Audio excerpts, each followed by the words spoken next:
amateeka amampi ku lupapula olw'7. Mukama waffe Yesu Kristo yagamba nti, wulira Isirayiri, Mukama Katonda waffe Mukama y'omu. Era yagala nga Mukama Katonda wo n'omutima gwo gwonna, n'obulamu bwo bwonna, n'amagezi go gonna, n'amaanyi go gonna. Lino ly'etteeka ery'olubereberye n'eryokubiri erino nti yagalanga muliraanwo nga bwe weeyagala wekka. Tewali tteeka ddala erisinga gano obukulu. Amateeka gano gombi, amateeka gonna mwe gasinziira, era ne bannabbi.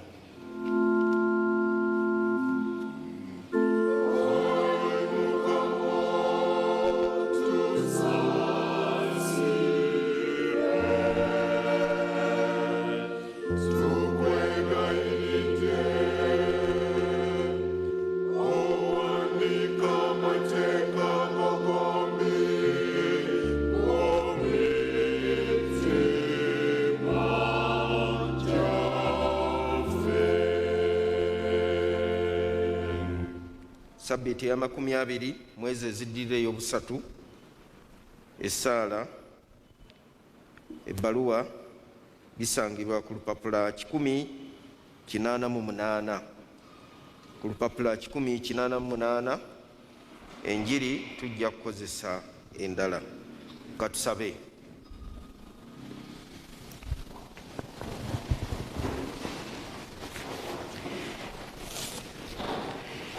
Essaala ey'olunaku. Ayi Katonda ayinza byonna, era ow'okusaasira okungi, mu bulungi obutasengeka, tukwegayiridde otukuume mu bigambo byonna ebiyinza okutwonoona, era bwe tuba nga tweteeseteese mu by'obulungi ne mu by'omwoyo, lyoke tutuukirize n'essanyu by'otulagira okukola. Ku bwa Yesu Kristo Mukama waffe. Amiina. Omubuulizi katusomere ebbaluwa eyo ku lupapula olw'88.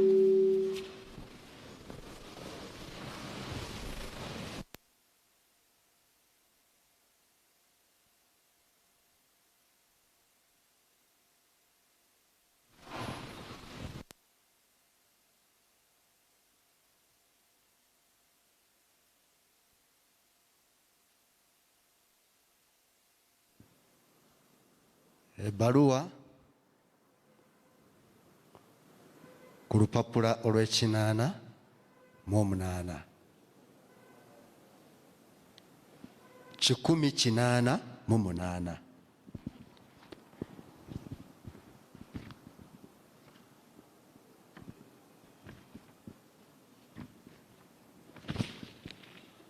Ebbaluwa ku lupapula 1088 mu bitabo by'okusaba.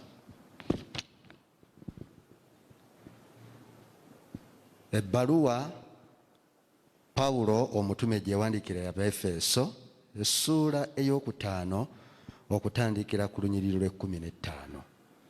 Ebbaluwa Pawulo omutume gye yawandiikira Abaefeso, essuula ey'okutaano okutandikira ku lunyiriri olw'15. Kale mwegenderezenga nnyo bwe mutambulanga, si nga abatalina magezi, naye nga abalina amagezi, nga mweguliranga ebbanga, kubanga ennaku zino mbi. Kale temubeeranga basirusiru, naye mutegeerenga Mukama waffe byagaba bwe biri. Mutegeerenga Mukama waffe kyayagala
Mukama weebale nnyo.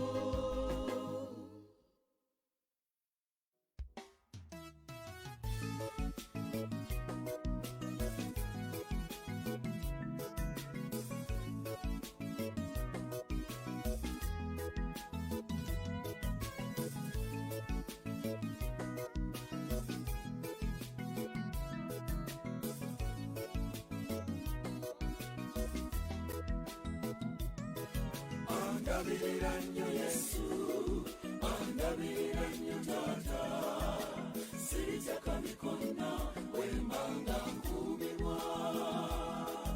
Essaawa kyekimala kyekisinga kwebyo by'omanyi, berwaze kwenzimba era nnwente.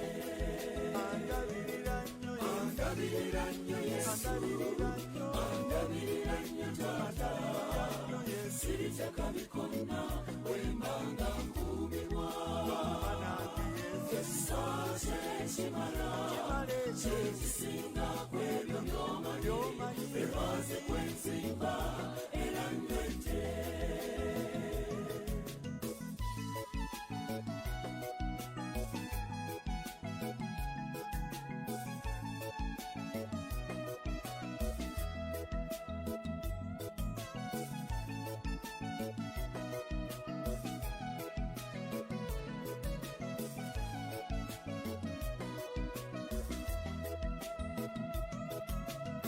Abalabe bange ab'omu nsi Tebantiisatiise, ebizibu byonna ebinnumba, tebikangekange, emikwano ne bwe gindeka, ye mukwano ansingira, okwagala kwalina Yesu. kwa mirembe gyonna. Andabirira nnyo Yesu, andabirira nnyo Taata, siriteka mikonna wembanga nkuumibwa. Essaawa kyekimala kyekisinga kwebyo by'omanyi, berwaze kwenzimba era nnwente. Andabirira nnyo Yesu, andabirira nnyo Taata, siriteka mikonna wembanga nkuumibwa.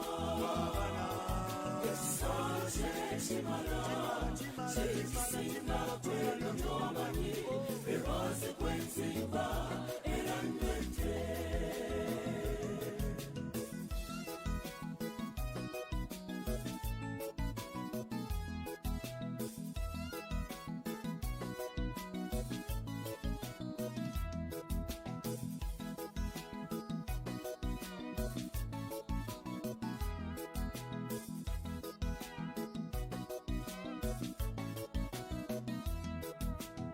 Endwadde z'akabi, Ye musawo asingayo, emizimu nga gikulumbye, yagira abalaguzi, obulokozi entandikwa, ekituufu y'entandikwa, okwagala kwalina Yesu. kwa mirembe gyonna.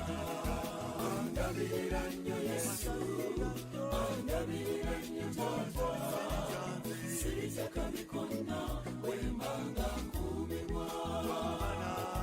Essaawa kyekimala kyekisinga kwebyo by'omanyi, berwaze kwenzimba era nnwente. Andabirira nnyo Yesu, andabirira nnyo Taata, siriteka mikonna wembanga nkuumibwa. Essaawa kyekimala kyekisinga kwebyo by'omanyi, berwaze kwenzimba era nnwente.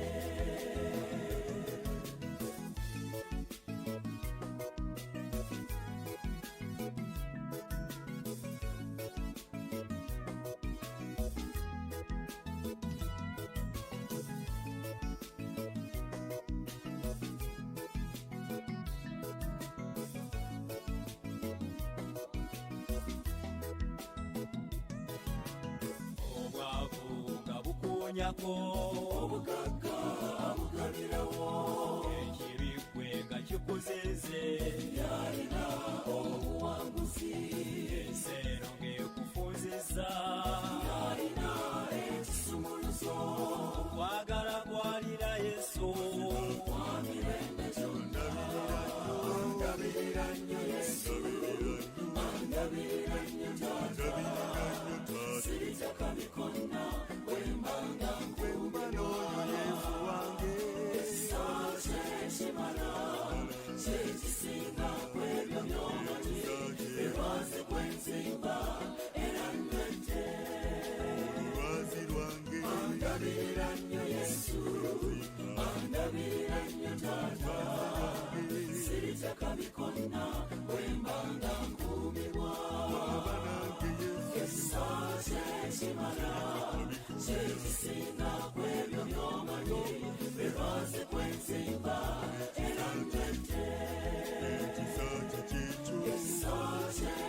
Somulindwa nabano ngakomyewo atutwale gyali amagali gategese ag'omuliro nange kaninye atwale gyali amagali gaffe getulivuga n'embalasi ez'omuliro wali batuuse yesu akutunula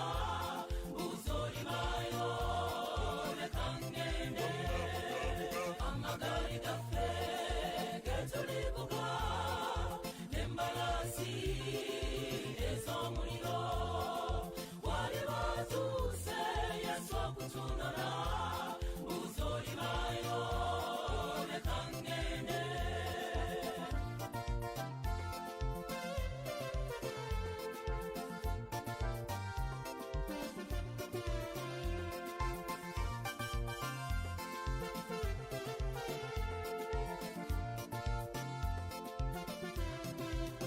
enseyo ewooma eyakaseera ateyo gyategese yaluberera enseyo temuli kufa wadde okubaala ebirungi byategese yamirembe gyonna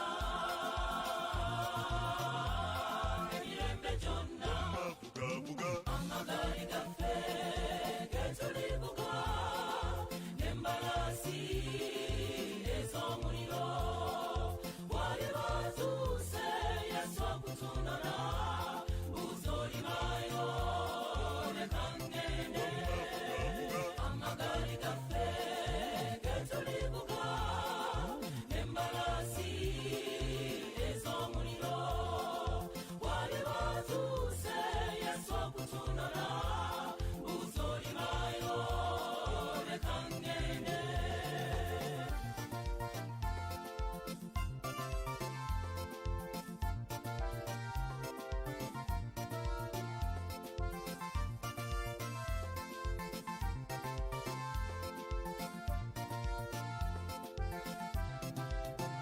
mitwale gyatubaako tuli banakyo kubanga olisukira tugende ffenna kubagwe obeereyo nsekengamba ye kamanda ow'amagaali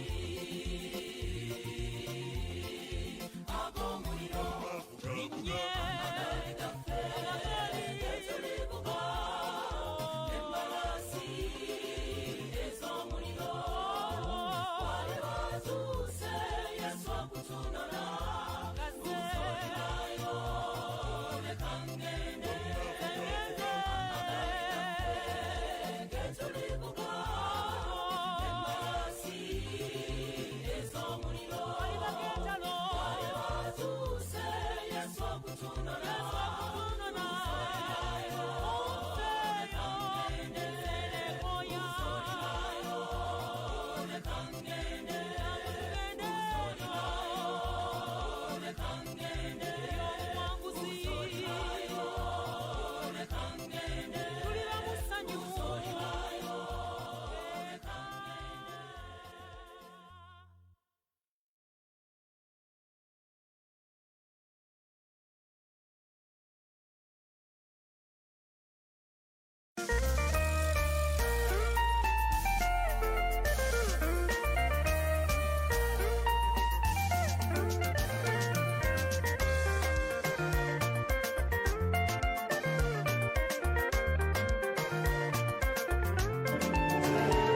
ekitiibwa kimutwana ekitiibwa kimutwana akoze ebikulu kimutwana yesu akoze ebinene kimutwana yatugulana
Kyaffe omwagalwa Katonda ayinza byonna tukwebaza kubanga obukulu n'obuyinza n'ekitiibwa bibyo era tuzze enkya eno Katonda waffe nga tubinyweza kubanga gwe Katonda waffe atukuumye n'okutulabira okutuusa leero. Yogera eri obulamu bwaffe ekisa kyo nga kyeyongera okutumala wakati mu kusoomooza mu Kristo Yesu Mukama waffe. Kambasabe mutuule.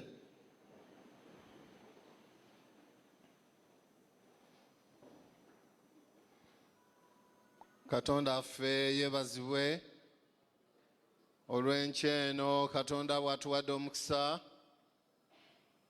okulabaganako mu kusinza kw'enkya ya leero ate n'eri baganda baffe abatali wano naye nga bagoberera. Twebaza Katonda olw'obukuumi, tumwebaziza olw'obugabirizi, tumwebaziza olw'obujjanjabi. Yakwebaza Busumba ne ttiimu ye olw'okunnyaniriza enkya y'olwaleero. Nga bw'abategeezezza enteekateeka yaffe yali ndala, singa kaakati tuluubirira kukomawo gwakubiri naye ebigambo byafaanana bwe bityo. Naye twebaza Katonda ti newankubadde tuyise mu lockdown mu miggalo egy'enjawulo naye ekyomuwendo tuli balamu. Nsanyuse nange bwe nzize enkya leero nga nnyanirizibwa nga Ssabadikoni avunaanyizibwa ekitundu kino. Emyaka egy'emabega nga tuli bato twajjangako mu kanisa muno kubanga bakadde bange baabeerangako awo ku luguudo lwe bayita Ssemakookiro. Ne tubeerangako awo ne tujjangako wano mu kusinza. Kale nno siri mugenyi nnyo lwakuba abantu ab'ebiseera byabwe abasinga bagenze. Naye Katonda yeebazibwe atuyise okumusinziza wamu. Isaaya essuula eyo eya 48 olunyiriri olw'17. Ebigambo ebyo si bipya gye tuli kubanga ethiimu yaffe ey'omwaka guno Katonda byandaze bye tuba tugabanira wamu enkya y'olwaleero. Bw'atyo bw'ayogera Mukama omununuzi wo omutukuvu wa Isirayiri nti nze Mukama Katonda wo akuyigiriza okugasa, akukulembera mu kkubo ly'oba oyitamu. Ebigambo ebyo abaana ba Isirayiri baali nga batambudde olugendo lwali luwanvu, era bw'osoma ekitabo kya Isaaya olaba nga baayita mu bigambo bingi, nga bingi bisoomooza. Naye wakati mu bigambo ebyo olaba Katonda eyeeteeseteese okununula abantu be, okubakomyawo mu kkubo n'okubatambuza ng'okuyitibwa bwe kuli. Era tulaba mu kitabo ekyo ensonga enkulu bbiri, ekitundu ekimu nga kyogera ku bulamuzi, ekitundu ekyokubiri nga kyogera ku bulokozi, era obulokozi obwo nga tebugenda eri Bayisirayiri bokka naye eri abantu ba Katonda bonna ababunye ensi yonna, kubanga ffenna Katonda yatutonda mu kifaananyi kye eky'omuwendo. Naye Abayisirayiri bano baali bantu banjawulo. Katonda yabaagala, Katonda yabalonda, Katonda yabasaako ebirowoozo bye. Naye wakati mu lugendo ebigambo ne bifuuka birala. Abantu bano nga bwe ŋŋambye baayita mu biseera ebisoomooza. Abantu bano ne basinza ebitali Katonda, ne basinza ebifaananyi ne bifuuka bikatonda byabwe. Baagwa mu bibi, ebibi bingi, ne bagwa mu bibi eby'okwemulugunya, ne bagwa mu bibi eby'obwenzi, ne bagwa mu bibi eby'obutamalibwa. Oboolyawo naffe mu kiseera kino kye tuyiseemu tuyinza okuba nga naffe twemulugunyiza. Baakola byonna bye baasobola, baakoyera mu lugendo.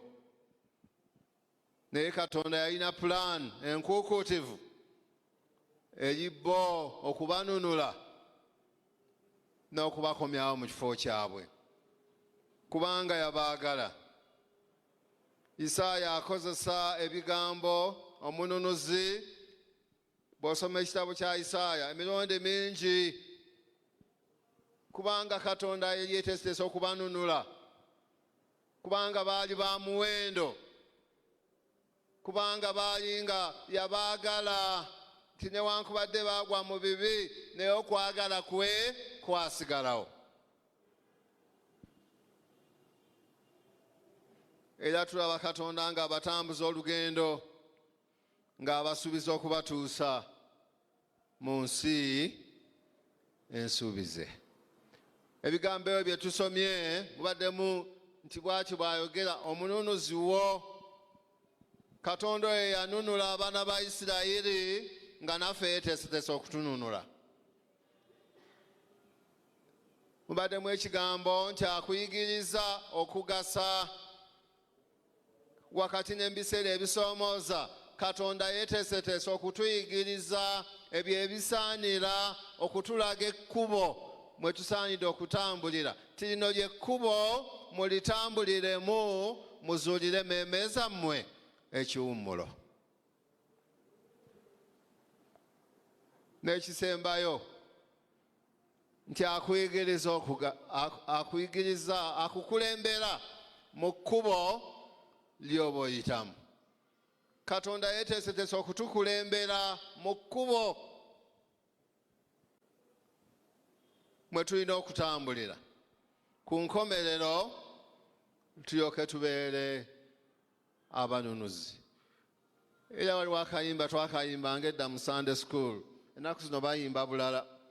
Kangoberere Yesu omulokozi wonna wonna kangende naye Yesu wange nze namugonderanga ankulembera ne mugoberera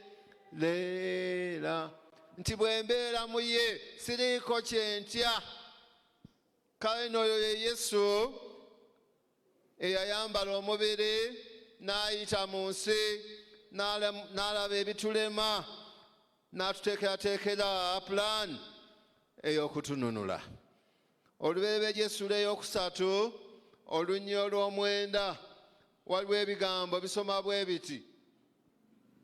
Kambi basomere. Mukama Katonda n'ayita omuntu n'amugamba nti oli luuyi wa? N'ayogera nti mpulidde eddoboozi lyo mu lusuku ne ntya kubanga mbadde bwereere ne neekweka. Ebigambo ebyo Katonda bwe yateeka Adamu ne Kaawa mu lusuku kubanga baali bantu be ab'omuwendo. Yajjanga gye bali okubakyekingako okulaba bwe bali. Era bwe yajjanga ng'abayita ng'abasanga mu kifo kyabwe. Naye ku mulundi guno bwe yajjanga abayita nga tabakola ki? Nga tabalaba. Era mpulidde eddoboozi nga ligamba nti kubanga mpulidde eddoboozi ne neekweka kubanga mbadde buki? Bwereere. Wakati mu biseera bino ebisoomooza eddoboozi lya Katonda lijja gye tuli nga lituyita emirundi mingi nti oli luuyi wa? Zebidaayo, Yekosabeeti, oli luuyi wa? Tulabye abantu mu muggalo guno. Kozi guno gubadde gwakusatu gwakubiri. Olw'okuba tuyise mu migalo mingi abantu bavudde mu bifo byabwe. Singa obuuza bamaama muli luuyi wa? Nga maama takyalabika mu kifo kye takola ki? Bamaama abamu bakooya amaka nze sibeera mu maka maavu. Omanyi emigalo gireese obuki? Newabadde sente ennaku zino tezikyakola ki? Tezikyaliwo. Oli luuyi wa?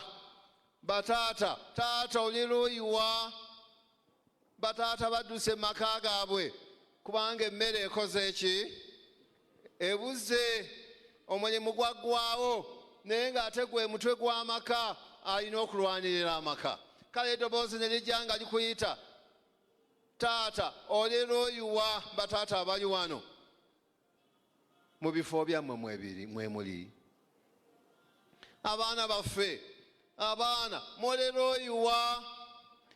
Ennaku zino owulira eddoboozi ddene nga likaabira pulezidenti ne minisita wa education, sebo ne nnyabo mutuggulirewo amasomero kubanga abaana baffe abasinga obungi bafunye embuto. Era tulabyeko ku TV ne mu mpapula z'amawulire ng'abaana bato bali ki? Nga bali mbuto. Kubanga abaana baava mu bifo byabwe, mu maka g'abazadde baabwe tebaliimu, ne bagenda ku luguudo okunoonya ebikomando ne Rolex. Si bwe guli? Eyo asiika Rolex n'ebikomando n'agamba nti kale nange omuntu akwasiza ku ki? Ku mmere ye. N'awaayo ekikomando naye n'amanya nti era luliba olwo nange ndikola ki? Ndikwasa. Ebivuddemu ebyo be baana baffe ne bafuna embuto kubanga mu bifo byabwe tebakola ki? Nabo abazifunyisiza embuto ate n'owulirayo ebirala nti ate olubuto lwa taata, nti ate olubuto lwa bannyina, kubanga buli muntu avudde mu kifo kye. Kale n'enkyaliro baganda bange abaagalwa, nyimirira wano okubajjukiza eddoboozi nga lituyita nga litunoonya olero oyiwa mu kifo kyo mwoli. Kale n'enkyaleero Katonda yeeteeseteese okutununula atukomyewo mu kifo kyaffe. Katonda yeeteeseteese okutuyigiriza ebyo ebigasa ebinaatutwala mu maaso ng'ekkanisa, ng'amaka, ng'eggwanga. Era olw'okuba abantu baava mu kifo kyabwe kyetuva tuwulira n'ebijambiya. Omuntu n'asala munne ng'alinganga asala embuzi, ng'entiisa takola ki? Nga talina. Ewaffe eka tulina mutabani waffe, bw'oba oyagala omulyako enkoko mugamba agisale, olwomanya tajja kukola ki?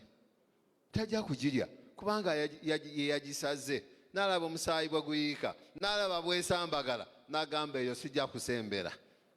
Naye ennaku zino abantu entiisa yabaggwako. Oli n'atemaatema n'akakasiza ddala ti n'akasamba kakoze eki? Kale n'enkyaleero nyimirira wano kubajjukiza wakati nga tuli mu biseera bino eby'omuggalo, abantu bangi nga bagukaaba nti guleese bingi, gwonoonya amaka, gubuziza emirimu, n'ensimbi zibuze. Naye nze ngamba nti nedda, kubanga abantu baava mu kifo kyabwe kyetuva tufaananga bwe tufaanana. Kano tukomewo mu kkubo, tukomewo mu kifo kyaffe. Si bwe guli? Tunaatera okulonda abakulembeze mu kkanisa. Era ennaku zino mbadde nsabira ensonga eyo, omwaka bwe gutandika nga tugenda okulonda abakulembeze. Katonda atwolesa ekisa kye atulage abakulembeze abo ye be yanunula n'omusaayi gwe gw'omuwendo omungi. Atwolesa abo abanaagasa ekkanisa nga bagijja ku levo emu nga bagitwala ku ndala nga yeeyongerayo ng'ebuulira enjiri, abantu nga beenenya ebibi, abantu nga badda obujja. Abakulembeze abamaliridde Katonda okubeera omukulembeze waabwe mu byonna. Mubaamu lwe tulaba abakulembeze nga bo be baagala bakulembere Katonda aveeko wa emabega. Ebivudde mu ebyo ne tugwa ekigwo n'enkoona n'ekola ki?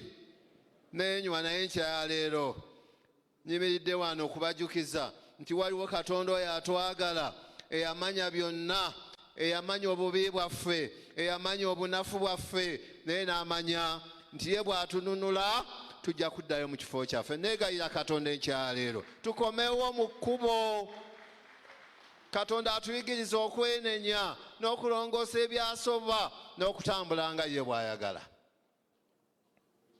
Mbadde neebaza Katonda nti mu mwaka ogwo gwe 81 nga ndi muvubuka muto nga ntandise okusoma mu senior 1 Katonda n'aŋŋamba nti naye tojja kumalako,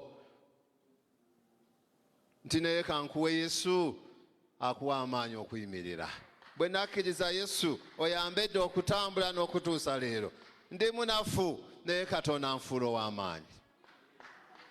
Kale nno neegayidde Katonda enkyaleero, baganda bange abali wano n'abatulaba ku mukutu, ekisa kya Katonda kikyaliwo ekinunula, ekiyigiriza okugasa era ekitukulembera mu kkubo ne tufuuka bawanguzi. Mukama abeere namwe.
Nyimiridde okusaba Peter Yiga asabe okwebaza Katonda olw'obubaka Mukama bw'ayogedde naffe.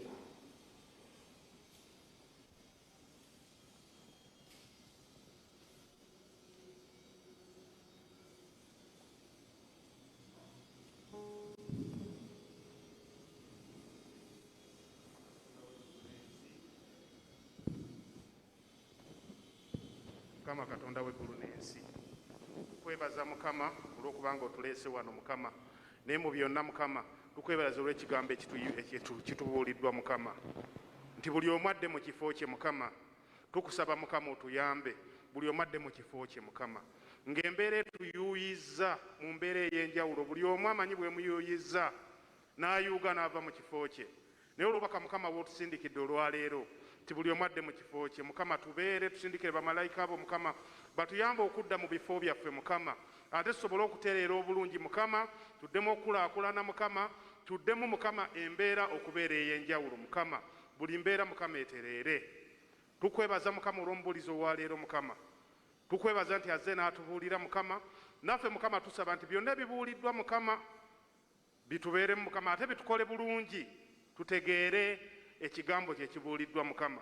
N'olwekyo tusaba Mukama nti otwongere Mukama obugabirizi bwo Mukama, okutegeera Mukama, obulumi bwaffe Mukama bwe buli bungi Mukama mu mbeera ez'enjawulo Mukama, gw'ajjanjaba emitima, ajjanjaba mu mbeera yonna Mukama, jjanjaba Mukama, osobole okututereeza Mukama, tudde mu bifo byaffe Mukama nga tetwemulugunya Mukama, naye nga buli kimu kitambudde bulungi. Tusabira abaana Mukama abali awaka Mukama, nga bali bafuna embuto Mukama, bafuna okutetegana mu mbeera ey'enjawulo. Yamba abazadde Mukama badde mu bifo byabwe, basobole okubuulirira abaana yadde nga babeerawo bate babeerawo Mukama, ekintu ekyo Mukama nakyo kiveewo. N'ebirala n'obugabirizi Mukama byonna tubikwasa mu linnya Yesu Kristo Mukama waffe nsabye. Amen. Mukama yebazibwe. Kale kamuzikube zinoge okusingako awo nga twebaza Katonda olw'ekisa n'obugabirizi nga bwekisiza mu bubaka obwo. Tugenda mu kiseera ekiddako eky'okwebaza ebirabo obweyamo ekimu eky'ekkumi n'okwebaza ate n'ensawo ya mission weeri awo. Oluyimba 207 mu kyedda 162, 207 mu kipya mu kyedda 162.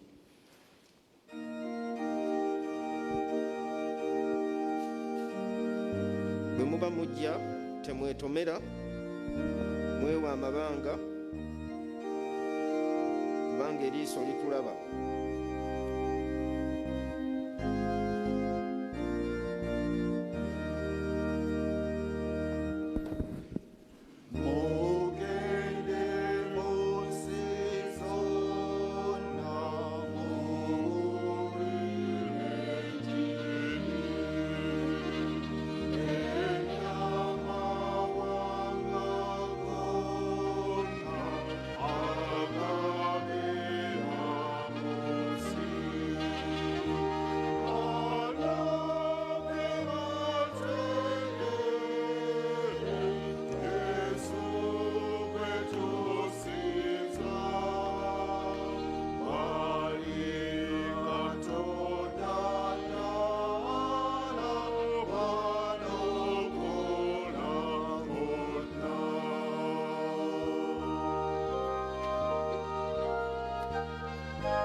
katuyimirire abooluganda tunyweze okukkiriza kwaffe n'oluvannyuma tujja kugenda maaso n'essaala endala eziddako. Mukyala Yiga ne Allen munsonyiwe mwe musigale awo.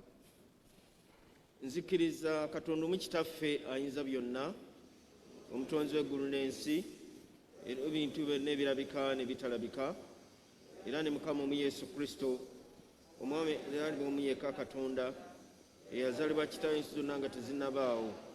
Katonda ava mu Katonda, omusana oguva mu musana, Katonda ddala ava mu Katonda ddala, eyazaalibwa teyatondebwa, alina okubeera okumu ne Kitaffe. Ye yatonda ebintu byonna, muggulu n'akakulafu abantu n'olubulokozi bwaffe, n'atwalira omubiri ku bw'Omwoyo Omutukuvu muwala atamye omusajja Maliyamu, n'afuuka omuntu nakumusaalaba ku mirembe gya Pontiyo Piraato ku lwaffe, n'attibwa n'aziikibwa, ennaku olwokusatu n'azuukira mu bafu nga bwe kyawandiikibwa, n'agenda mu ggulu, era alivaayo okukomawo n'ekitiibwa okusala omusango gw'abalina n'abafu. Obwakabaka bwe tebuliggwaawo, era nzikiriza Omwoyo Omutukuvu, Mukama era omugabi w'obulamu, ava mu Kitaffe n'Omwana, atindizibwa mu Kitaffe n'Omwana, eyayogerera mu bannabbi. Nzikiriza n'ekkanisa emu y'abantu bonna era ebonawona ey'abatume, ejjatula okubatizibwa okumu okuggyako ebibi, era nsuubira okuzuukirako abafu n'obulamu obw'emirembe egigenda okujja. Amiina.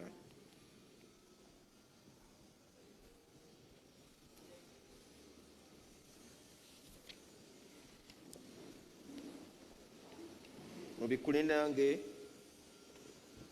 ku lupapula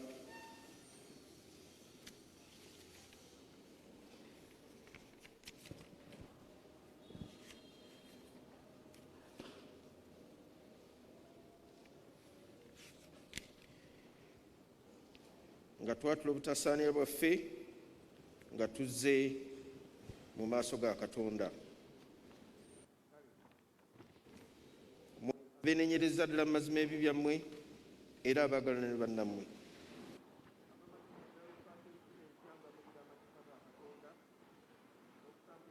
Matukuvu kaakano n'ennaku zonna musembere nga mukkiriza, mutole sakramento eno entukuvu basanyuse, mwatule ebi byammwe nga mufukamidde ku mavivi gammwe n'obuwombeefu.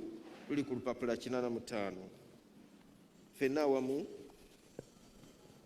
Katonda ayinza byonna, Kitaawe wa Mukama waffe Yesu Kristo, omutonzi w'ebintu byonna, asala omusango gw'abantu bonna, twatula tunakola ebibi byaffe n'okwonoona kwaffe okungi bye twakakoze obubi ennyo, bigambo bye twakalowoozezza ne bye twakoogedde ne bye twakakoze nga tunyooma ekitiibwa ky'obwakatonda bwo.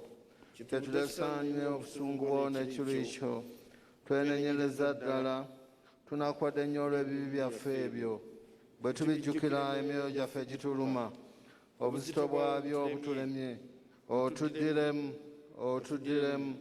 Ayi Kitaffe ow'ekisa kyonna, kuba Omwana w'Omukama waffe Yesu Kristo, otusonyiwe byonna bye twakakoze, otuwa omukisa tukuweerezenga, tukusanyusenga mu mpisa empya, kaakano n'ennaku zonna, erinnya lyo ligulumizibwe, litenderezebwe. Bwa Yesu Kristo Mukama waffe. Amiina. Katonda ayinza byonna, Kitaffe w'omu ggulu, eyasuubiza lw'ekisa kye ekingi okubasonyiwa bonna abadda gy'oli, nga beenenyereza ddala era nga bakkiriza mazima. Ffenna otusaasire, otusonyiwe, otulokole mu bibi byaffe byonna, otunyweze, otuwe amaanyi mu birungi byonna, era ffenna otuuse mulamu obutaggwaawo, ku bwa Yesu Kristo Mukama waffe. Mukama abeere nammwe, Abeere n'omwoyo gwo. muyimuse emitima gyammwe, Tugiyimusize eri Mukama. tweyanze Mukama Katonda. Bwekityo kirungi kisaana. Kirungi kisaana nnyo tugwanidde ddala okweyanza ebiro byonna ne mu bifo byonna. Ayi Mukama Katonda ayinza byonna ataggwaawo, naffe awamu ne bamalayika abakulu, awamu ne bajjajja ne bannabbi, abatume n'abajulirwa era n'ekibiina eky'omuggulu ekitukuvu kyonna kyetuva tusuuta tugulumiza erinnya ly'ekitiibwa nga tukutendereza obutamala nga tugamba nti omutukuvu omutukuvu omutukuvu Mukama Katonda ow'eggye eggulu n'ensi bijjudde ekitiibwa kyo oyo bw'ekitiibwa ayi Mukama ali waggulu ennyo ekitiibwa kyonna n'okwebaza bibe gy'oli ayi Katonda ayinza byonna kitaffe ow'omu ggulu kubanga ggwe mu kisa kye ekitayogerekeka waayo omwana w'omu yekka Yesu Kristo okutulabuza n'obulamu bwaffe n'okufiira ku musalaba olw'okutununula kwe yaweera omulundi ogumu ssaddaaka emu ennamba entuufu etaabulako eyamalira ddala okutangira by'ensi zonna n'okubigyawo n'ateekawo ekijjukizo eky'okufaako okw'omuwendo omungi ennyo ekitaliggwaawo okutuusa lw'alikomawo n'alagira mu nju y'entukuvu okukikwatanga ayi kitaffe ow'ekisa tukwegayiridde n'obuwombeefu otuwulire otuwe ffe bwe tunaatoola ebitonde byo bino omugaati era n'enviinyo ng'omwana omulokozi waffe Yesu Kristo bwe yalagira nga tujjukira okufa kwe bwe baamutta tugabire omubiri gwe ogulina omukisa omungi n'omusaayi gwe ekiro kiri kye yayirwamu omulukwe yaddira omugaati bwe yamala okwebaza n'agumenyamenyamu n'agabira abayigirizwa be n'abagamba nti mutoole mulye guno gwe mubiri gwange ogweddwayo ku lwammwe ne ku lw'abantu abangi okuggyayo ebibi mukole nga bwe muto bwe munaagulyangako okunzijukira nze era bwe baamala okulya n'addira ekikompe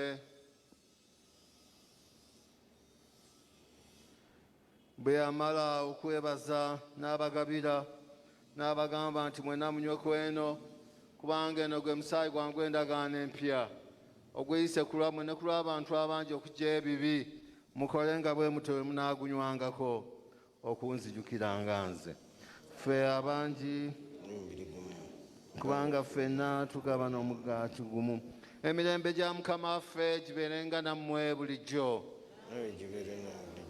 ayi Mukama ow'ekisa tetwanganga okusembera awali emmeeza y'eno nga twesiga butuukirivu bwaffe wabula okusaasako okunene okungi tetusaana kuŋŋaanya bukumuka obuli wansi wa mmeeza yo naye gwe Mukama atajululajulula alina ekisa bulijjo n'ebiro byonna ayi Mukama omuli ekisa tuwe omukisa tulye bwetyo omubiri gw'omwana w'omwagalwa Yesu Kristo tunywe bwe tunywa omusaayi gwe emibiri gyaffe girina ebibi girongosebwe omubiri gwe n'obulamu bwaffe bunaazibwe n'omusaayi gwe ogw'omuwendo omungi ennyo tubeere mu ye naye abeere mu ffe emirembe n'emirembe amiina omubiri n'omusaayi ebya Mukama waffe ebyabwayo ku lulwo bikukuume omubiri gwo n'obulamu bwo gw'okutuuka mu bulamu obutagwawo amiina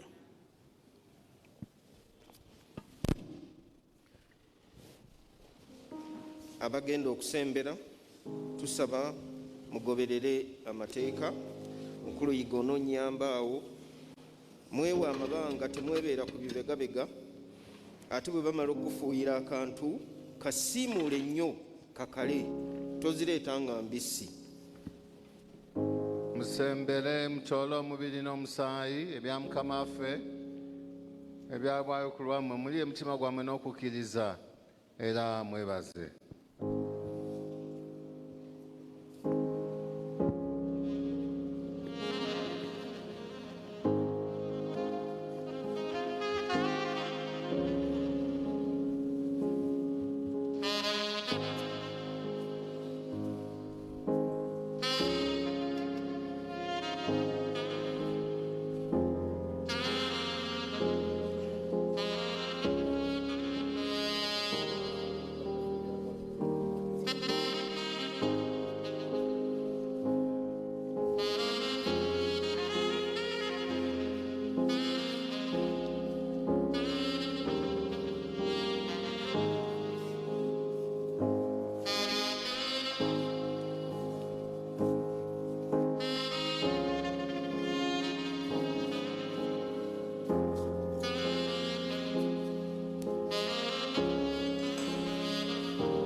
Katwebaze.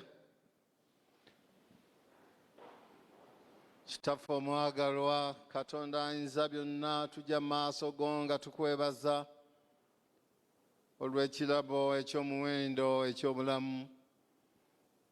Tukwebaza olw'obukuumi, tukwebaza olw'obujjanjabi n'obugabirizi bwonna.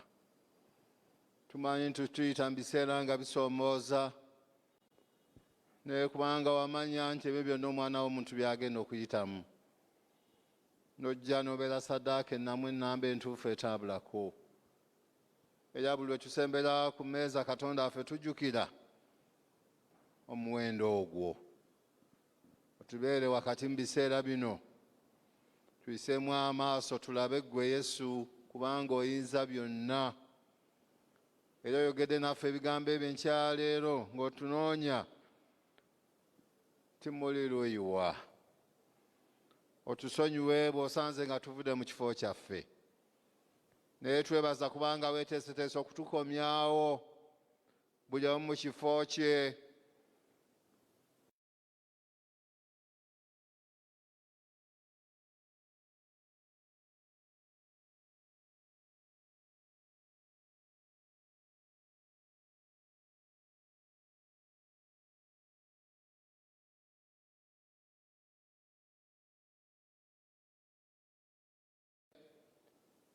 Omukubiriza w'Okristaayo n'olukiiko olukulembeze bonna tubaleese gy'oli, oyongere okubambaza amaanyi n'obutukuvu mu butukuvu n'obutuukirivu bakole omulimu gw'obayitidde. Tuwaddeyo abaana baffe, tukwebaza kubanga waliwo ekitangaala nti banamu banaatera okuddayo mu ssomero. Era oyongere okutaasa embeera n'essuubi lyaffe lyonna tulitaddemu ggwe Katonda waffe. Nga bakyali abawaka obakuume, obazimbeko ekigo ekinywevu omulabe Setaani by'atayinza kumenya. Otusonyiwe ng'abazadde kubanga awamu tetukoze bulungi.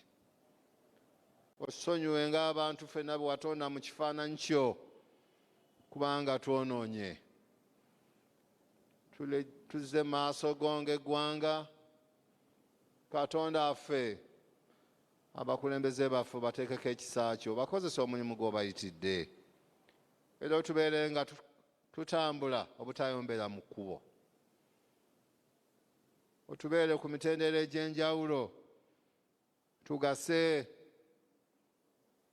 tukole ebyo ebitusuubirwamu ku nkomerero nga twanjula ekibiina ekinene eky'abantu abatambudde nga bamalira okutambula naawe.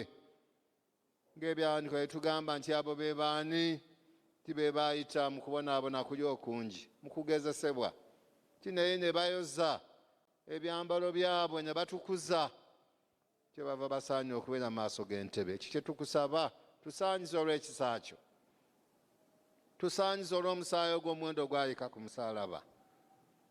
Tuwaddeyo emirimu gyaffe, abaddu bano abazaana baabali wano buli omu emirimu gy'akola olw'okufunamu eky'okuyimirirawo. Bwe gibeera Katonda waffe nga giweesa erinnya ly'ekitiibwa. Tugireese gy'oli Katonda waffe, oteekemu omukisa gwo. Nga bafuluma nga bayingira nga balaba omukisa gwo, omukisa ogutalina buyinike. Katonda waffe ogutuwe buli omu.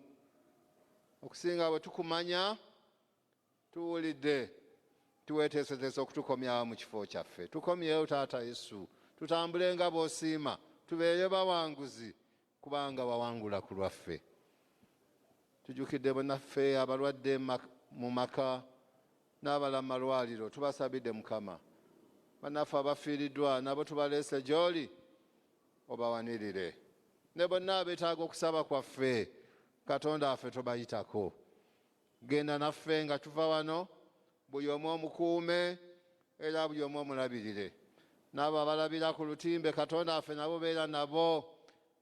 Ekisa kyo kyeyongere okubambala era naffe ffenna. Era tusabye emirembe gyo gwe Katonda ekisinga okutegeerwa kwonna, bulijjo okukuumanga emitima gyammwe n'amagezi gammwe. Buli ali wano ng'alema okuva mu kumanya n'okwagala Katonda era n'omwana we Mukama waffe Yesu Kristo, n'omukisa gwa Katonda oyo ayinza byonna Kitaffe n'Omwana n'Omwoyo Omutukuvu gugende nammwe mu maka gammwe mu mirimu gyammwe. Omukisa ogwo gusinkana okusaba kwammwe n'okwetaaga nga bwe kuli. Omukisa ogwo ffenna guleme okutuvaako leero ne bulijjo emirembe egitaggwaawo. Amiina.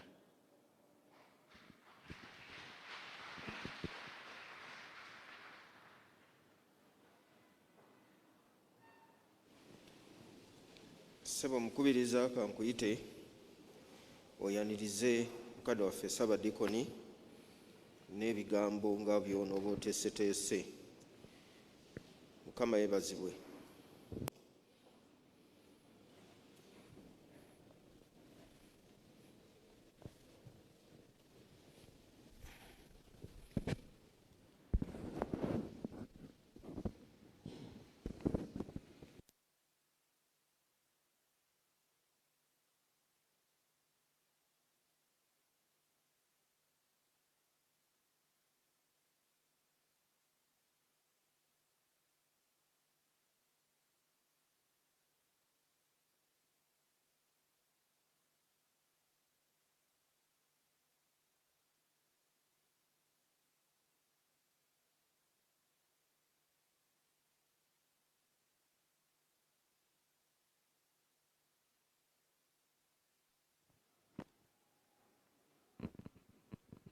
Bakristaayo bannange nsanyuse okubalaba. Munneegatteko twanirize mukadde waffe Ssabadikoni w'Obusabadikoni bw'Emmengo buno ali naffe kaakano.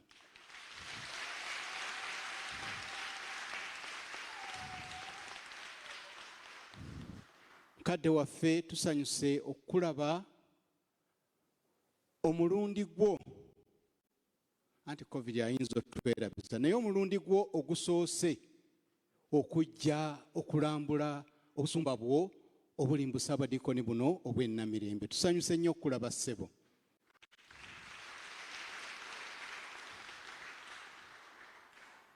Kansome ripooti eno. Nnaku z'omwezi nga 15 ogw'E10/2021 alipooti y'obusumba eri Ven.Can.Isaac membe Kijjambu Ssabadikoni w'Emmengo.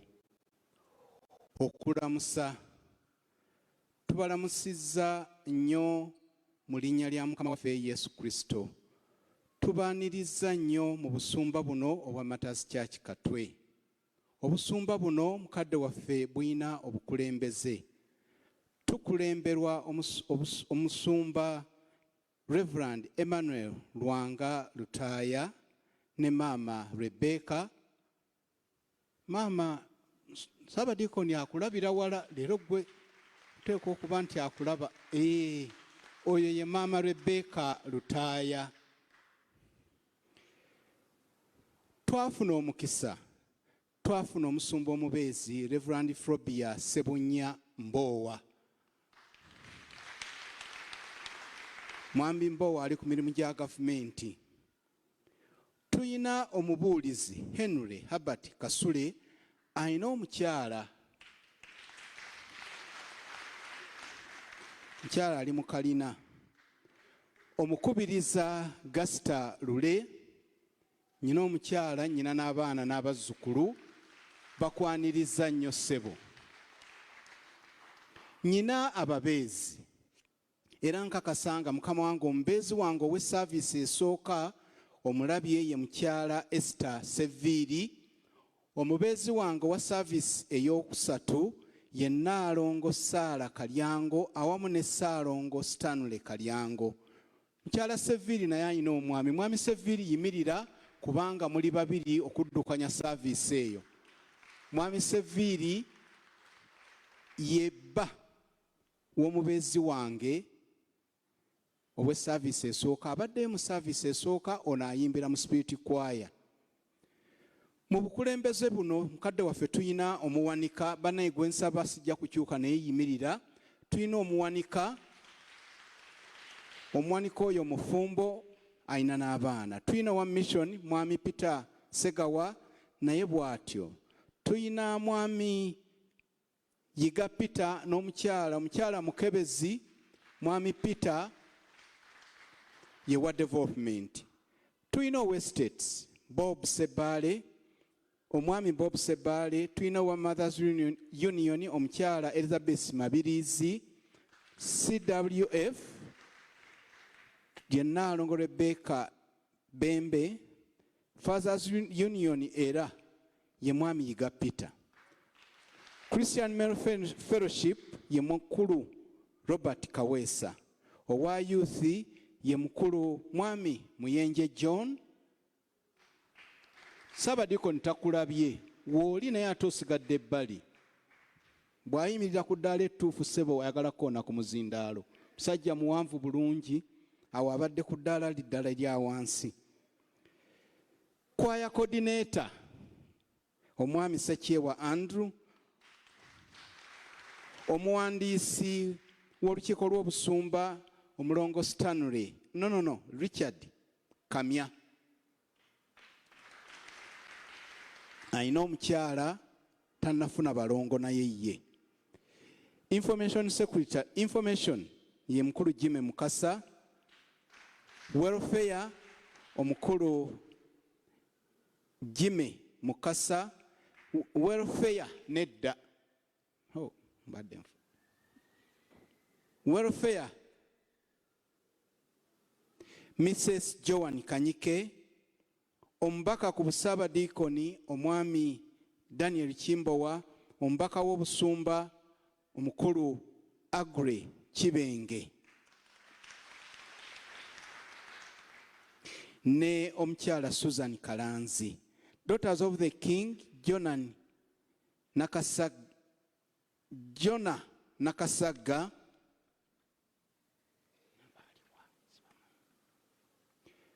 Sons of the King Ivan Mwesigwa, Boys and Girls Brigade Kato David, Happening Katende Ronald, omukebezi omukulu Omulangira Kasozi Lukanga, Zonal Coordinator Noah Setimba, omukyala Noah Setimba, omubaka ku Busumba ow'Abakristaayo ye mwami Sekamatte.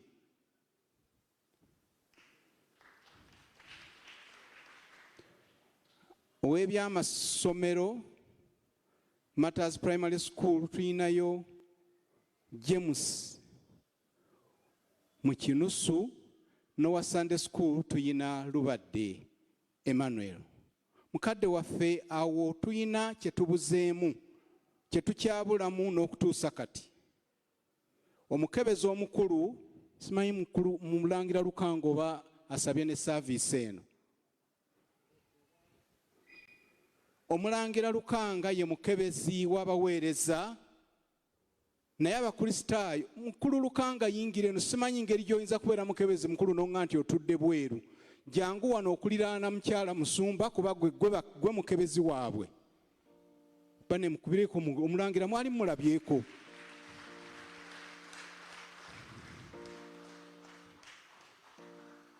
Omulangira Lukanga ye mwana ow'omulangira eyawummula Samuel Nakibinge Kasozi eyakola ennyo mu busumba buno, kati ye mukebezi w'abaweereza. N'okutuusa kati tetunnafuna mukebezi w'Abakristaayo, era n'ensonga y'obukebezi mu saaviisi zonna Mukama waffe tweyiiya bweyiiya. Ensonga eyo ekyalimu ofiisi ya Musumba. Ebisoomooza tubadde n'okufiirwa kungi ddala, ate nga abamu bafudde COVID. Mu bo abafudde tufiiriddwa abaweereza ababadde ku executive, omukulu Ntale,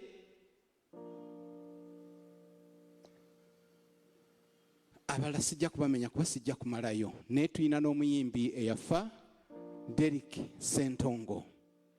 Ekisoomooza ekirala, emirimu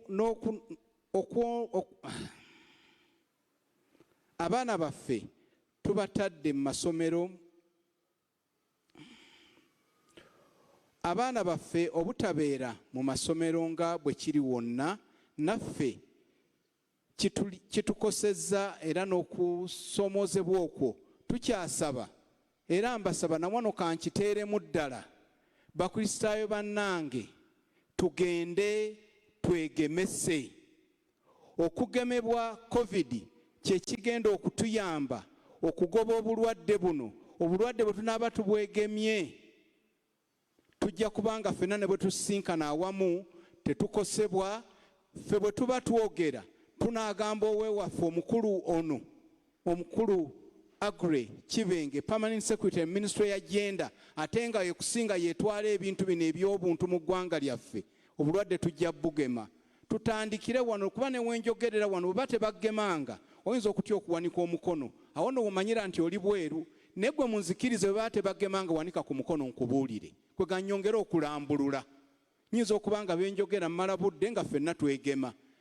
Kakati bannange mmwe abateegemesanga, Mukama yamaze otuwa omukisa, mufulume mugende ebweru wali abagema weebali. Bw'oba oyina ebibuuzo ebirala Permanent Secretary wuuno bulijjo abeera ku leediyo n'ayogera. Leero kaayogere n'ababe ng'abalabako abakyalina endowooza ey'enjawulo obutagemebwa. Nze baŋŋema ddoozi zange 2 zaggwaayo. Mbeegayiridde kasita muwanise mufulume mugende ebweru babageme. Ate olinda okutambula okututeekamu ssente ogende Kololo ng'abagema bali wano ku kompawundi. Mbeegayiridde.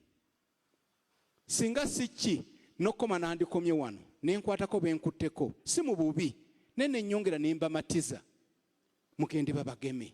Kakati mmwe mukyalemeseza abaana okuddayo mu masomero, totunuulira mulala, totunuulira mukulembeze wa ggwanga. Naye bw'oba oli wano nga teweegemesanga gw'olemesezza abaana bo okuddayo mu masomero, kuba abaana bwe banajja eri obulwadde bajja buleetera ggwe ate ffe tujje wano ng'oli mu keesi.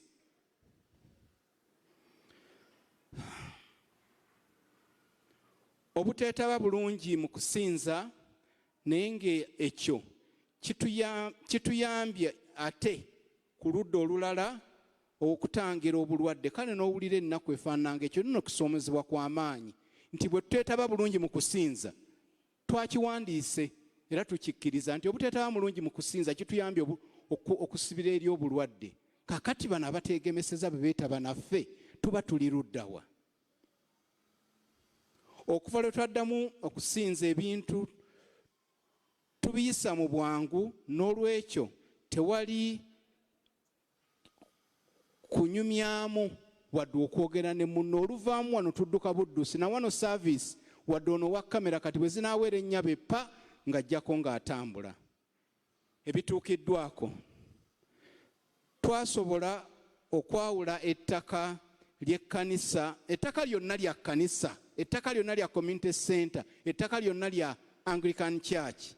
N'ettaka eryo twalyawulamu ne twawulako ekitundu kye baatukkiriza aba KCCA, kye balina okutukkiriza aba KCCA okukulaakulanya, n'ekitundu ky'essomero kye tutagenda kukwatako. Era twongera kusaba Permanent Secretary Mwami Kibenge nti bw'owuliranga ensonga eno ssebo tebakugambanga ebirala, we tugenda okukulaakulanya si weewali essomero. Simanyi lwaki owa kamera ogaanye okulikoodinga kuba mbyagala, sijja biddamu mu mawulire, nkumanyi kamera ngimanyi. Ettaka lye twayawulamu twayawulako essomero ne tuliteeka ebbali. Ekitundu kye tugenda okukulaakulanya nakyo twakyawulamu. Kati tulina ebyapa 2. Bakristaayo bannange tulina ebyapa 2 ku community center. Temugaa nti essomero twaliguza KCCA, nedda essomero lisigala lyaffe, naye bwe tunaaba tukulaakulanya tetugenda ddikwatako.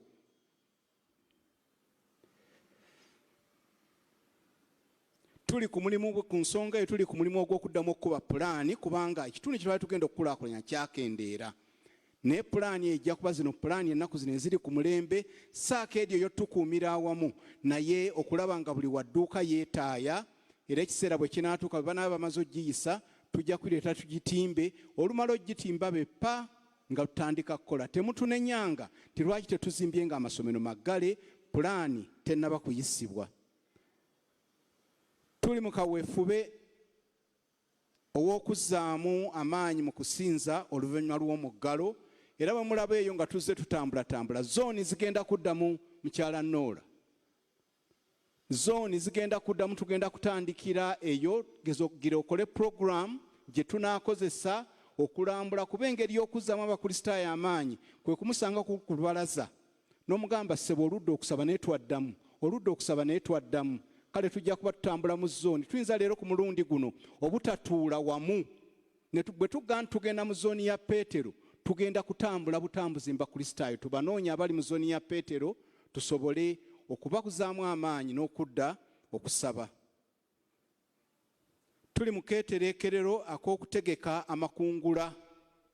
Mukadde waffe tugenda kukwata amakungula gaffe Novemba nga 7. Olw'okubanga eno nayo kkanisayo,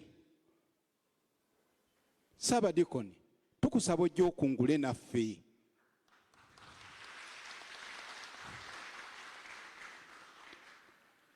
Akkiriza kakati nammwe muyina okuteekamu amaanyi. Tugenda okufuna omugenyi omukulu, tumaze okumufuna.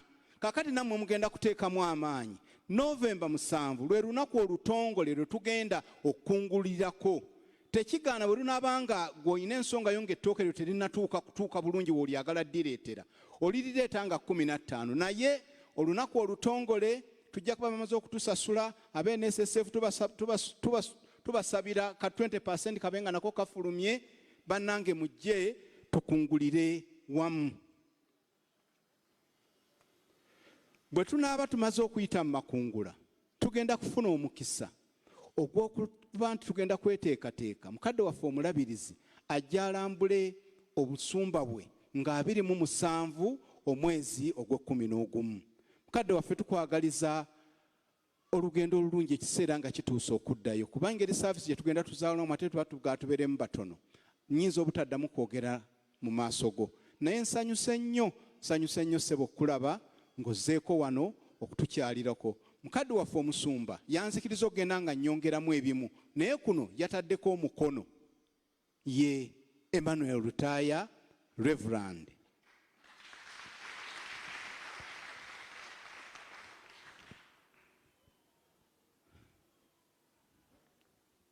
Mukadde wange waali era mwagala mbasuuleyo ke mbasuula kaakano.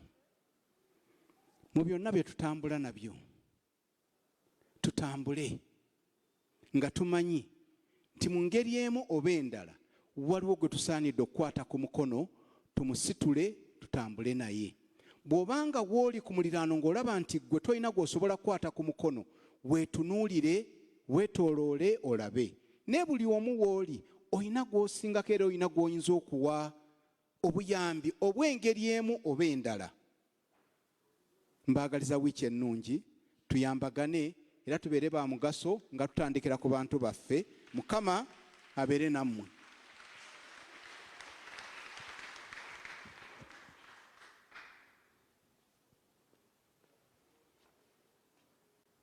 Mukama wange nsaasira kino mbadde nkiresse.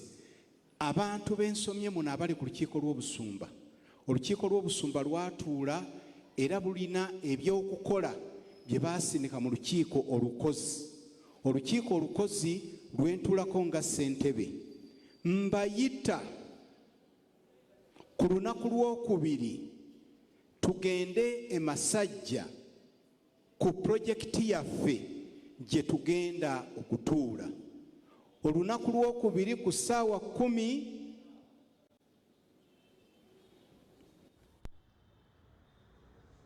kusaawa 10 kazibeere 10 sijja owaddewo bidaganya kansikamu tugambe 9 ku ssaawa 10 tubenga ffenna tutuuse bye batusindika okukola. Nja kubibanjulira nga tuli Masajja, byonna babisindika mu kiiko olukozi. Mulimu enkiiko zonna abakulu mwenna b'ensomye wano abatuula ku lukiiko lw'obusumba. Olukiiko lwa komiti lwentuulako, ensonga ze batuwa nnyingi, tujja kuzanjula nga tuli mu Masajja.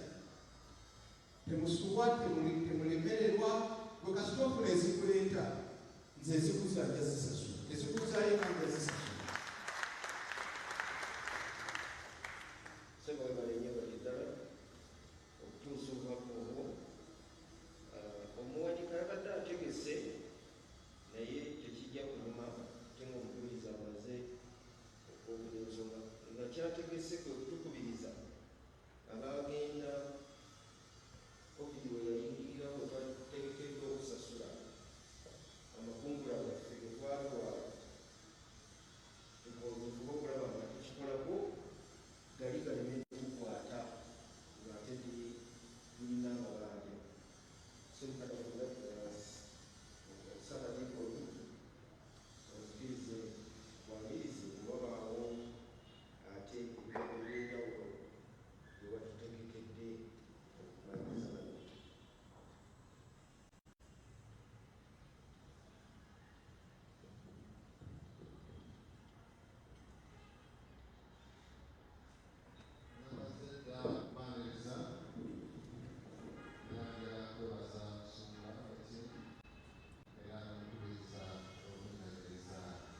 bwe mwatutuukira n'emmere ey'okuyamba ababulizi. Twagala kubeebaza nnyo mmere Busumba yagituusa n'okutuukawo abo abalabika nga balina okusoomooza. Mwebale nnyo, mwebale ddala. N'abategeezezza naddala Kijjambu nga tuyise okuweereza wamu nammwe nga tubeera abakulembeze. Kale Katonda n'atubeera naye mu byonna okukolera awamu n'okulaba nga tugenda mu maaso n'okutwala omulimu gwa Mukama waffe mu maaso.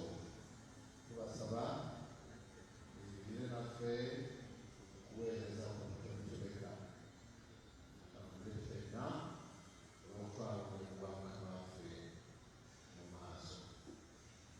Twagala kwebaza olw'ensimbi ezigenze nga zijja olw'okugula emmotoka ey'Okusabadikoni tunaakozesanga nga tuweereza. Tetulina mmotoka y'Okusabadikoni, twebaza olw'ensimbi ezize tezinaba kugwayo ezawano ne wamwe n'awalala. Tusaba zigweyo emmotoka zitugule nyambibwako buyambibwa emmotoka endala naye nga bwesobezi naye tulina essuubi ekijja kuggwa. Mu bya COVID-19 eby'okwefaayo eby'okwegemesa mpuliriza ayogere bulungi kijja kubiddamu. Tukole ekyo ekitusuubirwamu tukwetuza okubeera obulungi nga tulina nkiisa ng'abantu abatambulira awamu mu biseera bino ebisoomooza.